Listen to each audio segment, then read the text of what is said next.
Unaweza kujipata umefinywa pande zote na unaona kama shida yako ni kubwa sana, kama hakuna nguvu ambazo zaweza kuitatua.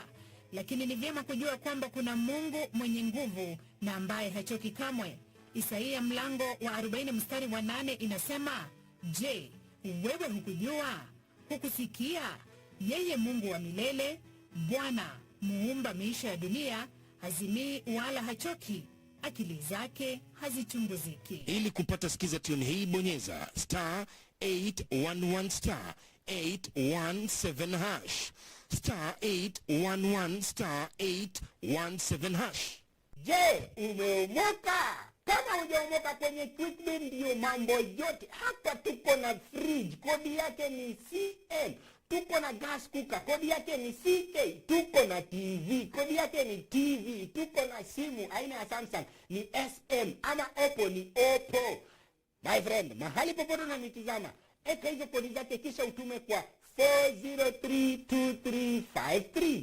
4032353. Alafu utakuwa unaomoka na hizi bidhaa. Kumbuka, kwenye Quickbit ni bila bora zaidi kwa bei ya chini kwa chini.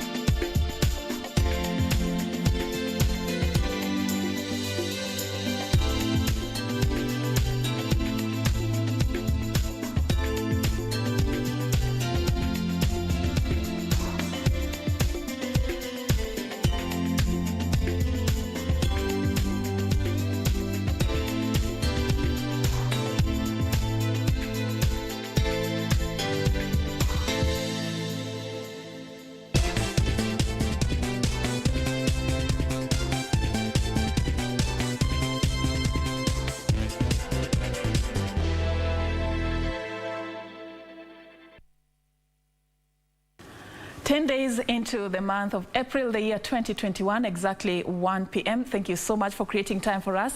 You're right in time for the latest in Kenya and beyond borders. We got details of stories that have been shaping conversation in the country, from calls by LSK for the police to fast-track investigations on the increasing cases of murder in the country, and also how we are battling the COVID-19 pandemic amidst those who are also having been termed as those with vulnerabilities. We'll be giving you a special story about the battle against diabetes in the midst of this particular COVID-19 pandemic in the course of this particular broadcast. Thank you so much for creating time for us. Please continue engaging us on social media at Serfine Achieng and at KBC Channel 1. Welcome on board. We are streaming live on Facebook and on YouTube, so if you're not able to stay with us until the tail end, please carry us along with you. Welcome on board. My name is Serfine Achieng Ouma and our sign language interpreter is Byron Abuli. Now, the Law Society of Kenya demands that the Inspector General of Police and the Director of Criminal Investigations expedite the investigations into the murder cases recently reported in the country. In a statement to media houses, LSK is concerned by the increased cases of murders, among them the brutal shooting of a KBC employee, Betty Baraza. While condemning the brutal murder of KBC employee Betty Baraza, the Law Society of Kenya questioned the efficiency and efficacy of security measures put in place by the government. Betty's murder happened barely 2 weeks after the heinous killing of National Land Commission Communications Deputy Director Jennifer Wambua. Investigations are still pending with no report of arrest of any suspect to date. LSK interprets these rising insecurity cases as failure by duty bearers in upholding their mandate and constitutional duty to protect the lives and property of Kenyan people. The society demands the Inspector General of Police and Director of Criminal Investigations expedite the investigations. The society additionally calls for immediate action by the government to ensure that security measures are enhanced, especially during the COVID-19 pandemic period when crime is likely to escalate. Through the statement signed by CEO Wambua, LSK is urging the government to return the tax reliefs put in place in the year 2020 to cushion citizens, businesses and investments from the effects of ongoing lockdown as a result of COVID-19 pandemic. Kevin Washira, Channel 1 News.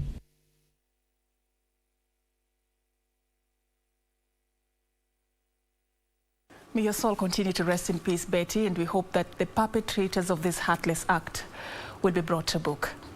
Now, residents of Kisii and Kangoki villages in Thika have called on the Kiambu County government to act swiftly and repair a sewage drainage system in the area which has been destroyed by floods. The residents say the situation has been aggravated by the ongoing heavy rains, with the raw sewage putting them at risk of contracting waterborne diseases. This is the unfortunate situation that residents of Kisii and Kangoki villages in Thika, Kiambu County, have been forced to endure since the onset of heavy rains that have been pounding the area.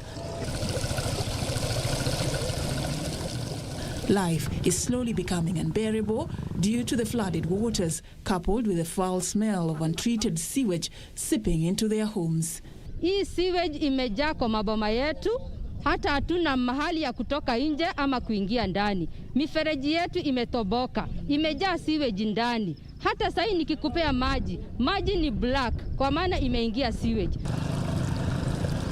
The residents say that the prevailing situation has left them with health complications and are worried that it is putting them further at risk of contracting waterborne diseases. Mimi mwenyewe imenipea arthritis at my age na nimetibiwa na hata sponi. Juu sasa wakati ninapotibiwa, mvua ikinyesha, ndio hiyo sewage inafurika huko.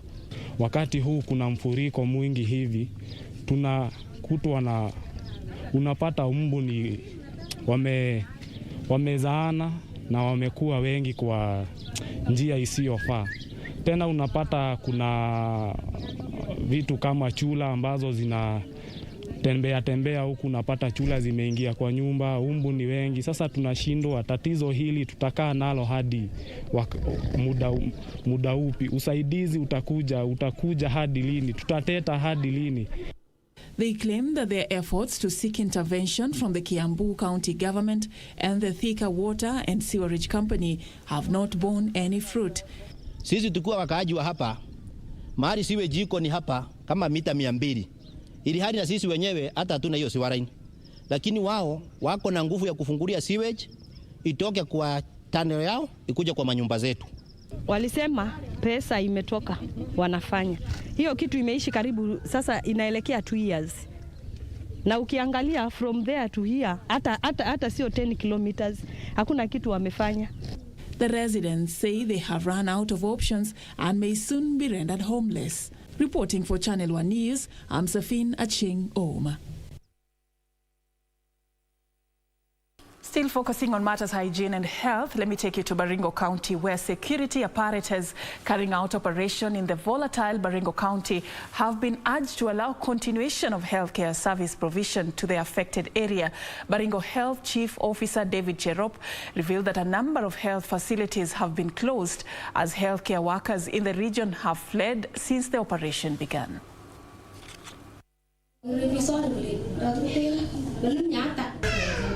A public health crisis is looming in Baringo County as health facilities remain cut off from the area residents due to the ongoing government operation to flush out the bandits in the area.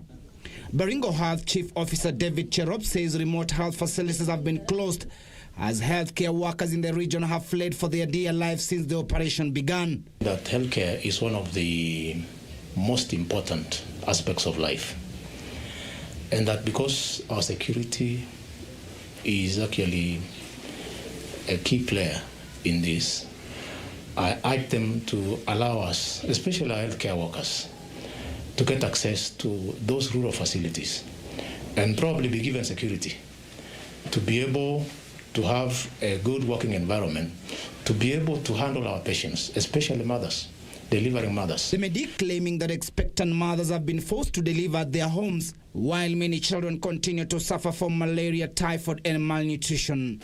We do outreaches to reach these persons who are far and those who are affected. So we actually plan even with our partners to make sure that we accelerate some of the activities that we had planned to ensure that any losses or any missed opportunities that had occurred during this operation, we sort of get to recover. Tiati area has, even before the operation, been undergoing numerous challenges of getting proper healthcare service owing to vastness of the region. Timothy Kipnusu, Channel 1 News.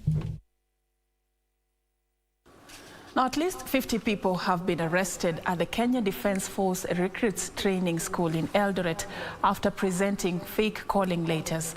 The Chief Recruiting Officer, Brigadier Muteti, regretted that Kenyans continue being duped by fraudsters who sell them fake calling letters for KDF recruitment. Irene Mchuma-Odim with the details. They had arrived armed with recruitment letters at the KDF recruitment school in Eldoret. But this was the far the 50 would only go, ending up under arrest. Joseph Onyancha, accompanied by his 12 relatives, who in total managed to raise 3.5 million shillings, turned up with the fake letters expecting to join the Kenya Defence Forces. Huyu mama ambao ni neighbor yangu akanipeleka kwa mama mwingine. Huyu mama ndiye alikuwa na uwezo na akuwa connected kwa KDF. So akaniambia ikiwa uko na pesa utasaidika kijana andikwe kazi. So nikarudi kwa nyumba, tukaongea na wazazi pamoja, tukaelewana kusema ngoja tujaribu wawili. And a man from Navaholo, Kakamega County, was duped to sell his parcel of land to buy his son a slot at the KDF recruitment exercise. Walikuwa wamesema nitafute shilingi 1,400. Na sasa hiyo nyumbani inatosha eka moja. Sasa ilikuwa asafiri tukutane kwa gate. Ndipo sasa aconnect na huyo mwenye mkupa wa hapa, ndipo sasa mtoto achukuliwe. Chief Recruitment Officer Brigadier Muteti warned Kenyans against being duped and promised those involved will face the law. According to Muteti, police are holding 50 suspects for fake letters. All of them have confirmed to have been conned for various amounts of money. This morning, we impounded a group of conmen who are posing as persons who are assisting those recruits to acquire calling letters. 13 of them were conned, and 3 others have actually been arrested with fake calling letters.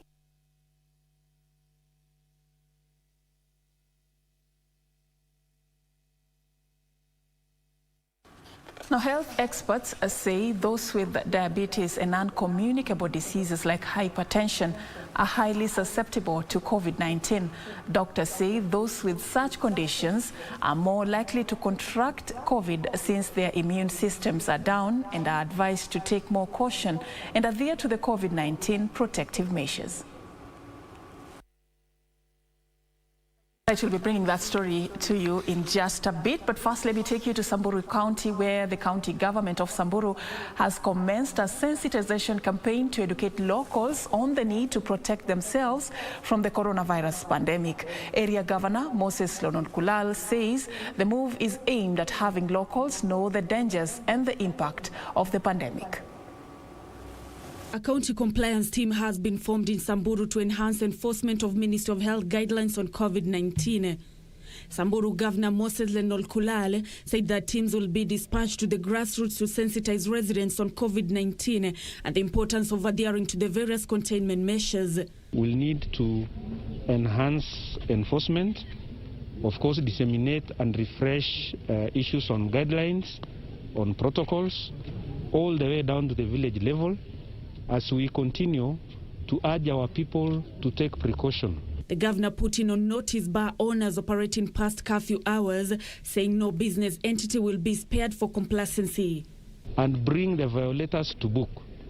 As a county government, we have committed to withdraw licenses for bars that operate beyond the curfew hours. Samburu County Commissioner Abdrisak Jaldesa advised locals in rural areas against a false notion that COVID-19 was only an urban disease. That's the message we are going to drum up, including to all our villages where they feel that COVID is for the urban areas. Not for urban areas, it's a reality now and it is penetrating everywhere. Nancy Okwari, Channel 1 News. Now, the national government, through the Coast Development Authority, has launched a 45 million shilling Chala integrated water resource project in Taita Taveta County.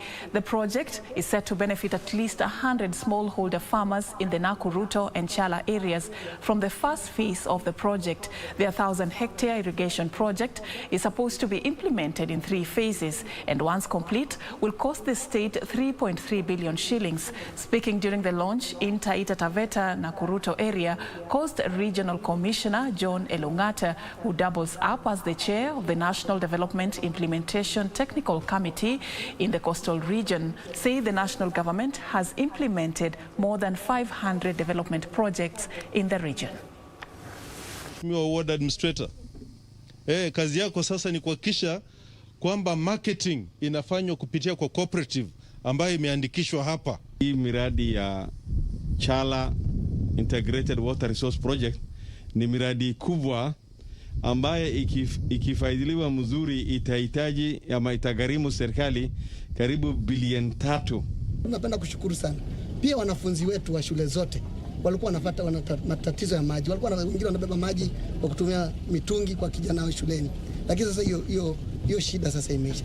Kwa hivyo tumesaidika sana. Kuna sekta ya wafugaji, alafu kuna umbrella kubwa ambayo inasimamia hizo kamati zote.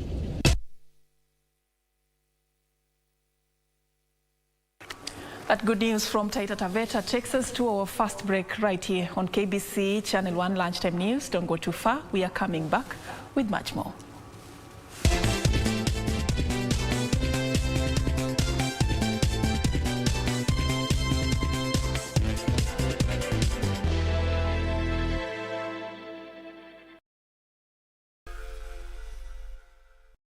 Je, umeomoka? Kama hujaomoka kwenye Quickbin ndio mambo yote. Hapa tuko na fridge, kodi yake ni CM. Tuko na gas cooker, kodi yake ni CK. Tuko na TV, kodi yake ni TV. Tuko na simu aina ya Samsung ni SM, ama Oppo ni Oppo. My friend, mahali popote unanitizama, eka hizo kodi zake kisha utume kwa 4032353. 4032353. Alafu utakuwa unaomoka na hizi bidhaa. Kumbuka kwenye Quickbin ni bila bora zaidi kwa bei ya chini kwa chini. On KBC Channel 1. My mom told me that you and Constanza will not be getting married because she thought that you and my mom have been dating. What? But no, I don't believe it. What I said to you was true. I'm not going back to that anymore. The only thing I ask from you, my love, is more time. Time that I'm tired of giving you. It's not the first time you ask me for it, and each time there's a bigger excuse why we cannot carry out our plans. What is it you want? I need you to look for evidence on the relationship of Manuel Olazabal and the secretary of my brother Maximiliano. Her name is Genoveva Mendoza. I think they even have a son. I want to know everything about them. This weekend on KBC Channel 1. Yes, my love. Wajua furaha tunayo kweli, lakini mimi nasikia kuna vitu yani vinazunguka humo kichwani mwangu. Sisi unajua sielewi, manake last time tukiwa hapa tuliambiwa kuwa leo alikuwa hayuko na jamaa mwingine na sasa tunakuwa naye. So what is the way forward? Mimi nitamwambia gavana live ya kwamba bwana gavana, mimi naelewa ugomvi uliokuwepo katikati yako na marehemu baba yangu.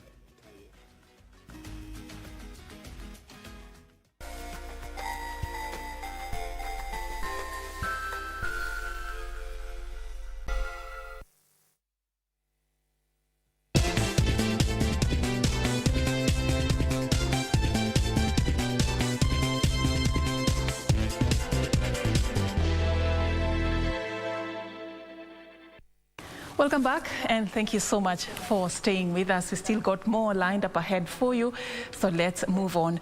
A section of residents from MLOLONGO, Machakos County, are living in fear of eviction following alleged threats to vacate a 400-acre piece of land. According to the residents, there has been a challenge of alleged rumors of numerous attacks where armed goons with crude weapons have been terrorizing and intimidating them, the latest being demolition of houses that have left families homeless. The devastated residents of Kwamulenge Phase 4 alleged that unknown hired goons had frequently attacked them in an effort to forcefully evict them from the disputed 400 acres prime land. Residents claim the attackers demolished houses in the wee hours of the night, rendering tens of families homeless. Tukia kuna tingatinga inakata barabara kwa hii shamba yetu, of which ni kitu yenye tu kwa tumepewa notice na si mpango ya wenye shamba wenye walikuwa nakata. So ni watu wengine wamekuja wenye hatuwajui na wamekuja na nia pia hata ya kubomoa pia mpaka manyumba zetu. Tuna watoto kwa hii mtaa. So pale tunahofia inaweza kuwa ni riski tukiwa hii mtaa, bado tuna wasiwasi maana hatujui wanaweza kuja pia hata usiku, hatujajua wako na nia gani. Wanakuja na maaskari asubuhi, kwanza asubuhi alikuwa na maaskari wametupia watoto matiangasi, wamekimbiza wa mama, wanatoa watu kwa nyumba wanaambia waame, na tukiuliza kama kuna kododa, hatujaona kododa yote, na mpaka saa hii hatujui mahali tunaenda kwa sababu tunahofia sana kwa sababu wanasema wanakuja na hatujui wanaendaje, itaendaje na hatujui utalala wapi. They claim that grabbers have been demarcating the piece of land under a tight watch of armed policemen. Sasa kama ni serikali, tafadhali waingilie kati kabisa, wajue kama ni nini. Polisi kama wamewaweka hapa, wazingatie sana maslahi ya wananchi, si ati sasa ni wao ndio wanakuwa pamoja nao matajiri. The locals say they have been occupying the land since 2006 and are now living in fear of a possible attack from the well-connected grabbers. Tunahofia sana, tumeenda makazi tukirudi, tunahofia sana sasa tukikaa tumeacha watoto wetu. Alafu tusikie nini tingatinga imepita na barabara venye leo imefanyika.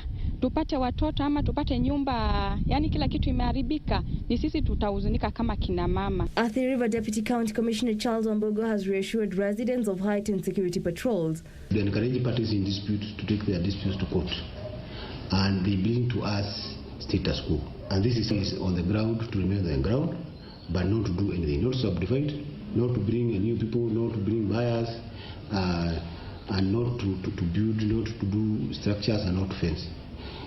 Ours as a security committee, we have agreed is to enforce status quo. Wambogo says security agencies are strictly enforcing court orders, and anybody who contravenes the law will face lawful consequences. Mtu anatishia mwingine, inafaa uende kwa police station, kwa kituo ya police, uende ureport, pewe OB number, na kutoka hapo mwenye kutishia wewe atashukuriwa na askari ama polisi na aweze kupelekwa kotini. Lakini inafaa watu wakae kwa amani, kwa sababu kesi ikiwa kotini na sisi hatuwezi ingilia. Kesi ikiwa kotini inafaa iashiwe ikae kotini, na koti ikipeana status quo sisi tunaendelea kutekeleza status quo kama kamati ya sub county. Reporting for Channel 1 News, I'm Jackie Wambiro. Now, health experts say those with diabetes and non-communicable diseases like hypertension are highly susceptible to COVID-19. Doctors say those with such conditions are more likely to contract COVID-19 since their immune systems are down, and are advised to take more caution and adhere to the COVID-19 protective measures.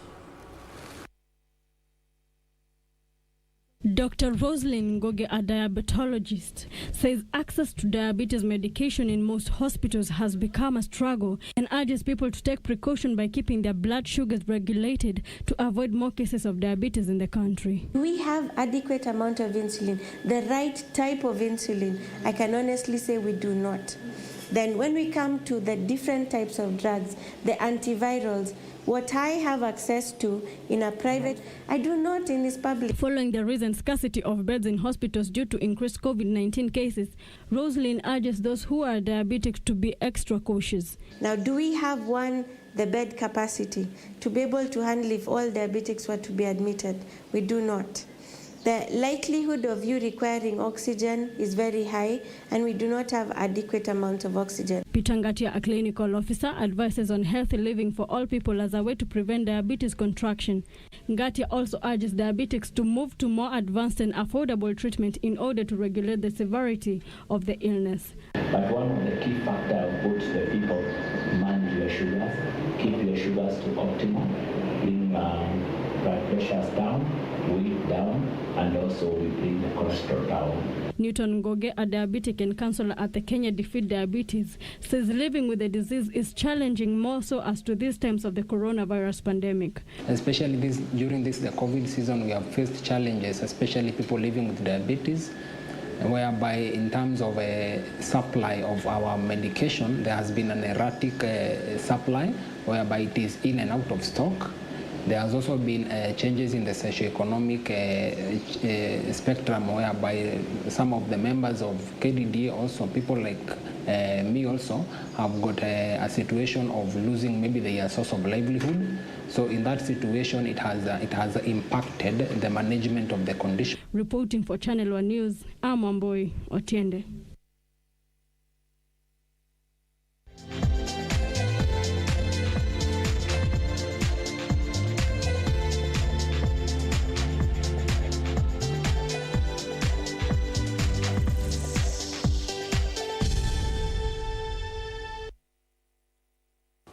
Now time for sports news. Al Ahly concluded their CAF Champions League group stage campaign with a 1-0 home victory over Tanzanian champion Simba. The match, which was beamed live on KBC Channel 1, saw Mohamed Sherif score the lone goal to ensure a quarter-final spot for the Egyptians. Tonight, South African side Kaizer Chiefs will be aiming for a top finish in Group C when they play away to Guinean side Horoya FC. Here in this final round of matches in Al Ahly ran out 1-0 winners over Simba SC in a CAF Champions League Group A match at the Al Salam Stadium. The two sides had already qualified for the quarter-finals, with Simba as group winners while Al Ahly accompanying them as runners-up. The Egyptians were determined to average 1-0 defeat to Simba in the reverse fixture, which was played in Tanzania 2 months ago.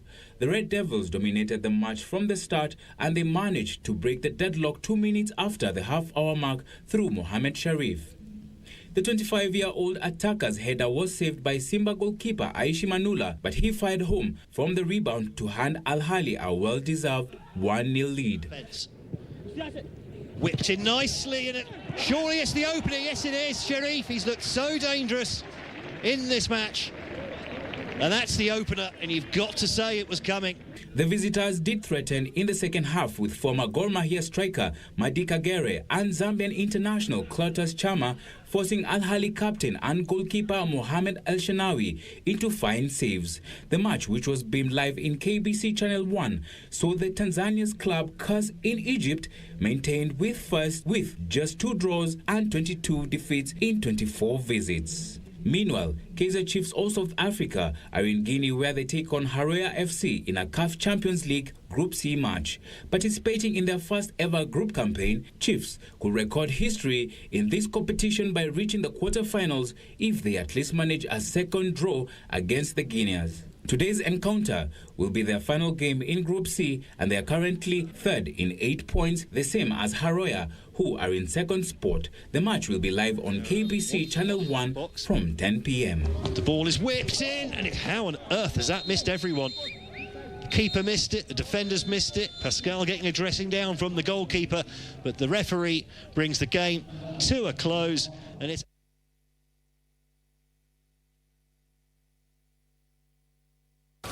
Remember, we are your true sports partner tonight. Please don't miss that match between Kaizer Chiefs of South Africa and Horoya FC from Guinea. It will be played right here on KBC Channel 1. We'll be showing that match live from 10 p.m. Don't miss that. Now, moving on to something else that we have for you in the world of sports. The 31st round of the English Premier League fixtures kick off this afternoon as leaders Manchester City host Leeds United at the Etihad Stadium, with a race for the top 4 finish culminating at Anfield as English champions Liverpool face Aston Villa, while Chelsea take on Crystal Palace in the London Derby.